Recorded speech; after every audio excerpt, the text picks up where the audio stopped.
पर कांटे हैं, क्योंकि यह सफर शिक्षा के बदलते स्वरूप का है। तो मैं आपको ले चलती हूँ उस काल में जब हमारे ऋषि महर्षि तमाम आविष्कार कर रहे थे और श्लोकों के रूप में उन्हें संजो रहे थे, जिन्हें शायद हमने कभी नहीं पढ़ा, और पाश्चात्य संस्कृति के विद्वानों ने उन्हीं आविष्कारों पर शोध करके अपना नाम कमाया। हो सकता है जिन ऋषि मुनियों को हम दिखा रहे हैं वे समकालीन न हो, क्योंकि यह अपनी वैदिक संस्कृति को दिखाने हेतु एक नाट्य रूपांतरण है। तो आइए चलते हैं इस मधुर सफर पर।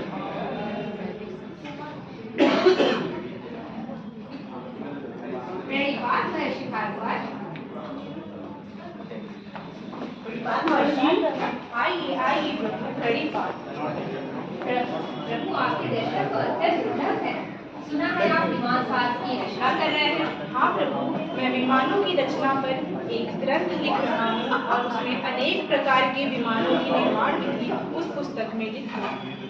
अवश्य प्रभु, इससे जन कल्याण अवश्य होगा। प्रभु, आपने भी तो चरक संहिता का रचना कर विश्व का कल्याण किया है, जो अत्यंत ही लाभकारी अविस्मरणीय है।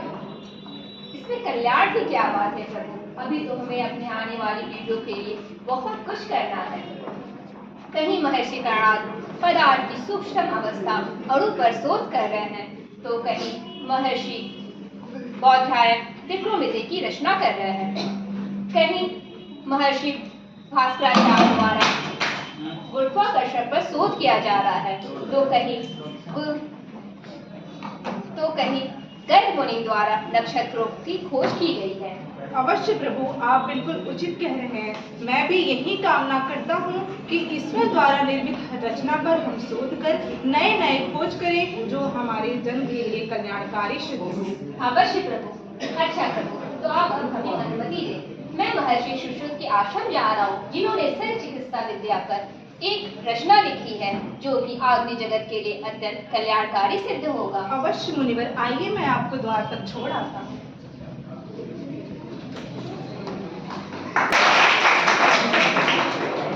तो देखा आपने हमारी संस्कृति की वो झलक जो इतनी रोशन थी कि उसके आगे अन्य सभी संस्कृतियां फीकी पड़ती थी। जब बाकी देशों में मानव सभ्यता की ओर कदम बढ़ा रहा था, तब हम आविष्कारों की दुनिया बना रहे थे। तो अचानक कैसे हमारा देश इतना पीछे हो गया, इतना पिछड़ गया। चलिए आगे देखते हैं।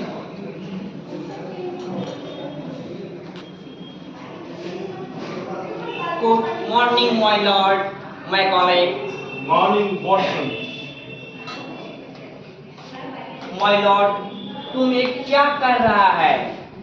इन गरीब, अनपढ़, गंवार लोगों को क्यों इतना एजुकेट करना चाहता है?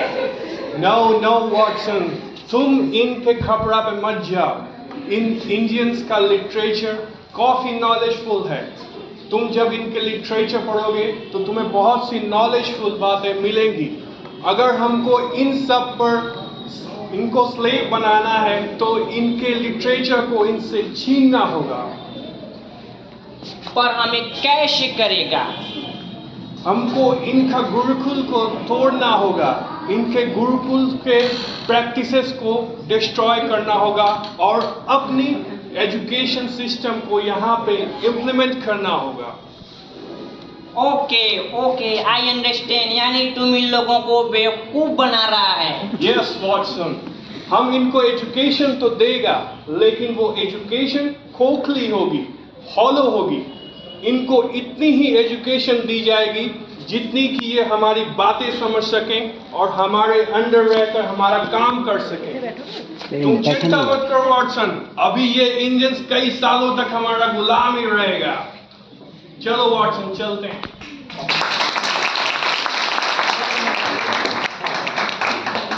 तो देखा आपने कैसे कुछ व्यापारियों ने हमारी सरलता, हमारी सीधाइयों को, परंतु शिक्षा ने हमेशा हमारे समाज में एक जगह बनाई रखी है। चलिए तो अब देखते हैं अपने सफर के अंतिम पड़ाव पे, जो आधुनिक शिक्षा का स्वरूप है। ये क्या सुनने में आ रहा है सर? अब हमारे बच्चों के साथ अंधे बहरे भी पढ़ेंगे? इस तरह तो हमारे बच्चे कुछ सीख ही नहीं पाएंगे जितना वो सीख सकते हैं। हाँ, मैंने तो यहाँ तक अपने बच्चे के स्कूल में देखा है कि वहाँ पे उनके साथ किन्नर भी पढ़ता है। ऐसे कैसे स्कूल वाले मनमानी कर सकते हैं? आप भैया आप ठीक कह रहे हैं। किन्नरों के साथ साथ इन्होंने ट्रांसजेंडरों को भी एडमिशन दिया सही कह है। रहे हैं, प्रिंसिपल साहब जान ले हमरो लड़का कक्षा में एक महीना पढ़ा ला ऐसे ही बा। ओके, बहुत बड़ी भयंकर बीमारी बा। क्या कहना चाहते हैं भाई साहब, थोड़ा साफ साफ अरे बोलिए। भैया बहुत बड़ी बीमारी बा, ओकी एड्स भल बा। ऐसा भी क्या? बस यही सुनना बाकी रह गया था। पहले आपने हमारे बच्चों को मजदूरों नौकरों बच्चों के साथ पढ़ाया, आप बोलिए। ट्रांसजेंडरों के साथ भी होगा? हाँ प्रिंसिपल साहब, हम अपने बच्चों के भविष्य के साथ कोई कंप्रोमाइज नहीं करेंगे। उन्हें स्कूल से निकाल दीजिए। हाँ मास्टर साहब, अगर हमारे लड़कों के कुछ होगा तो एक जिम्मेदारी तो ही होगा। हम कहा सही सब चीज, लेकिन बहुत मेहनत करके कमाई के तोरे कॉन्वेंट में भेजले बाड़ी। ध्यान देगा। शांत हो जाइए, शांत हो जाइए। अच्छा, तो सबसे पहला सवाल आपका तो सुन लीजिए ना कि आपके बच्चों के साथ अंधे बहरे पढ़ रहे हैं। मुझे एक बात बताइए, शायद आपके घर में कुत्ता पला बड़ा है? हाँ है। अगर कल को वो रास्ते से जा रहा है और अचानक से कोई कार से वो लड़ गया और दुर्भाग्यवश वो अंधा हो गया या उसकी पैर टूट गई, तो क्या आप उसको घर से निकाल देंगे? ऐसे कैसे बोल रहे हैं आप? वो हमारे घर का एक सदस्य है और मैं उसको नहीं निकाल सकती ना। तो अब ये बताइए कि वो जो अंधा बच्चा पढ़ रहा है मेरे यहाँ, क्या वो मेरे परिवार का सदस्य नहीं? हम ऐसे कैसे उस बच्चे को घर से निकाल दें खाली ये सुन के कि वो अंधा है, वो लंगड़ा है? कैसे आप उसको निकाल सकते हैं घर से, जब आप अपने एक वो निर्जीव क्या बोलते हैं उसको, बिना बोलने वाले जानवर को नहीं निकाल लेंगे, तो मैं बोलता हुआ हंसता खेलता बालक निकाल दूँ अपने स्कूल से? और दूसरा सवाल कौन? आपका था। मेरा बच्चा कुछ सीख ही नहीं पाएगा। आपका बच्चा क्यों नहीं सीख पाएगा? वो तो और अच्छे से समाज को सीखेगा कि हाँ, समाज में ऐसे लोग भी पढ़ते हैं जिनके साथ ऐसा ऐसा व्यवहार है। वो समझेगा कि मेरे पास आँख तो है, मेरे पास पैर तो है। और तीसरा शायद आप थे। मार साहब, हमारा सवाल जो इतनी बड़ी बीमारियां है वो हमारे बच्चों को हो गई तो एड्स देखिए, सबसे पहले तो कोई संक्रामक रोग नहीं है। एड्स एक रोग है जो सिर्फ रक्त जब एक मरीज का दूसरे मरीज में जाएगा तभी फैलेगा। ऐसे एड्स फैलता नहीं है। तो आप अगर सोच रहे हैं कि आपका बच्चा उस बच्चे के साथ बैठ रहा है, टिफिन कर रहा है, तो उसको एड्स फैलने वाली नहीं है। ये तो हम एकदम उस बच्चे के साथ फिर जागती कर रहे हैं कि अगर उसके साथ किसी को बैठने न दें। और शायद ऋषभ जी आप पुजारी जी। अच्छा, तो मैं आपसे ये पूछता हूँ कि ये सृष्टि किसने बनाई? इस सुंदर सी सृष्टि की रचना ब्रह्मदेव ने की है। ब्रह्मदेव ने। तो ब्रह्मदेव कुछ खराब चीज भी बनाए होंगे? अरे सर, क्या आप बात कर रहे हैं? भगवान कुछ खराब बना सकते हैं? इतनी सुंदर सृष्टि बनाई है। तो अब आप ही बोले कि ये सृष्टि बहुत सुंदर है, इसके जीव बहुत सुंदर है, तो क्या किन्नर भगवान नहीं बने? वो तो स्वयं साक्षात शिव का स्वरूप है। तो आप ऐसे कैसे बोल सकते हैं कि आपको तो खुश होना चाहिए कि आपकी क्लास में एक किन्नर पढ़ रहा है, उसको इतना अधिकार मिल रहा है कि वो पढ़ पा रहा है हमारे बीच। या कैसे कह सकते हैं? ठीक है आप सर। लोगों को अब कोई और किसी को कोई परेशानी ना सर, समझ में आ गया। समझ गया।